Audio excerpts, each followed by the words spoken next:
Picture this. You're spending a cozy evening at home, cooking dinner with your family. Delicious aromas fill the kitchen, but what you probably don't realize is that with every sizzle from the stove, you might be inhaling harmful particles that could put your health at risk. We often worry about the air quality in the outdoors and how outdoor air pollution is a serious issue, but the air inside our very homes could be even more dangerous. Hey there, my name is Ruthvik Yaparla, and I'm a junior in high school from Round Rock, Texas. Today, I will be presenting my research about how the particulate matter released by common cooking methods impacts our health in ways we never expected. I first encountered this topic in school, where we were having a lesson about how the daily appliances we use may be polluting our households. I wondered, do these same environmental impacts occur from the use of cooking methods like pan frying, steaming, and boiling, which are used by billions of people on a daily basis? Furthermore, how does this impact respiratory health? According to the US Bureau of Labor Statistics, the average American spends an hour per day cooking.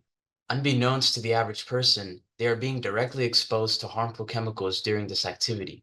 I chose this project because I want to fill the gap in our understanding of how cooking emissions impact indoor air quality and, ultimately, our health. So what exactly is the problem? Well, it's been decades since outdoor air pollution was identified as a global health concern. But what about indoor air pollution? The Global Burden of Disease study concluded that in 2021, indoor and outdoor air pollution contributed to 8 million deaths worldwide.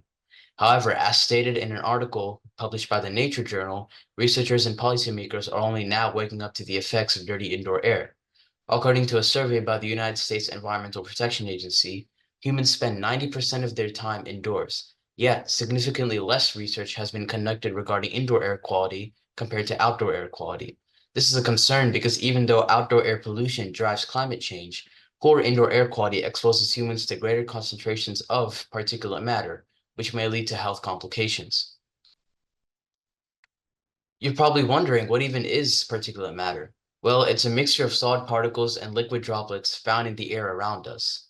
There are three types of particulate matter: PM10 or particulate matter 10, which are particles of diameters less than or equal to 10 micrometers, PM2.5, which are considered ultrafine particles of diameters less than or equal to 2.5 micrometers, and finally PM1, particles of diameters less than or equal to 1 micrometer, and these are also considered ultrafine particles. The term ultrafine classifies particles that are smaller than the cellular structures of the lungs and can pass through lung tissue into the bloodstream. These pollutants in the air can irritate the airways, making them swell and tighten up and cause breathing problems. Cooking methods, especially those involving high heat and frying, can generate significant amounts of these particles. My research process has consisted of screening through the PubMed database, where I identified 416 different articles that revolved around my central research question, which is how do various cooking methods' release of particulate matter contribute to respiratory risk exposure? Below is my Prisma flow diagram that maps out the number of published articles that I've identified, the number of records I've excluded, and the reasons for the exclusions. Finally, it narrows down to the amount of studies that I will include in my research paper. I analyzed each of the articles in this table to document relevant data points, statistics, and confounding variables that I could elaborate on in a new perspective with my paper and describe any gaps and inconsistencies that need further research. Some data points I've documented are the type of particulate matter and their concentration, respiratory symptoms and diseases, and the type of cooking method. The average emission concentrations of PM1, PM2.5, and PM10 were extracted from all eligible studies. The final cooking methods I selected for statistical analysis were deep frying, stir frying, boiling, pan frying, toasting, roasting, stewing, and steaming.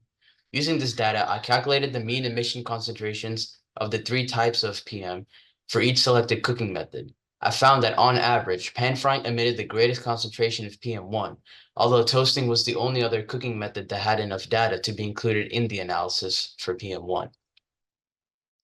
In addition, deep frying was the most polluting cooking method in terms of PM2.5 and PM10 emissions.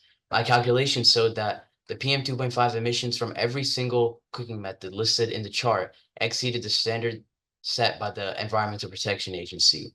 As for PM1 and PM10, no standards or regulations currently exist, which is a serious concern. After calculating the mean emissions for each cooking method, A two-tailed students t-test was conducted between two groups for PM 2.5 and PM 10. The two groups were cooking methods that involve frying and cooking methods that don't involve frying. This test was conducted to determine if there was a statistically significant difference in the mean emission characteristics of PM 2.5 and PM 10 between the two study groups. The results explained that there is no statistically significant difference between the two groups for mean PM 2.5 or mean PM 10 emissions. Several studies reported the effects of their measured PM emissions on respiratory health. Sopa et al. Found an association between short-term exposure to fine and ultrafine particles emitted from common indoor sources with small decreases in lung function in healthy adults. Lay et al. Discovered benzene formaldehyde, acrolein, and acetaldehyde within emissions from deep frying and grilling. All these chemicals are toxic, especially acetaldehyde and formaldehyde, which are classified as Group 1 carcinogens by the International Agency for Research on Cancer. Furthermore, concentrations exceeded the RFC limits set by the Environmental Protection Agency.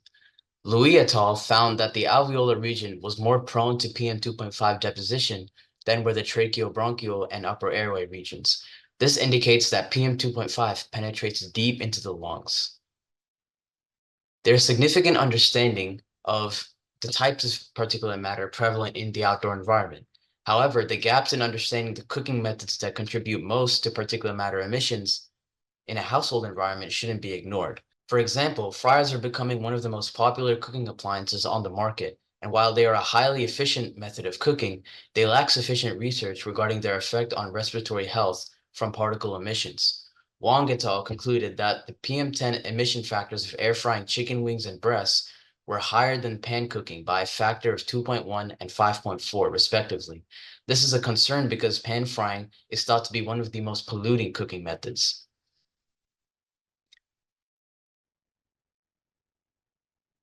Here are my references and some more. I'd like to thank you for your attention throughout my presentation. I truly hope you learned a thing or two.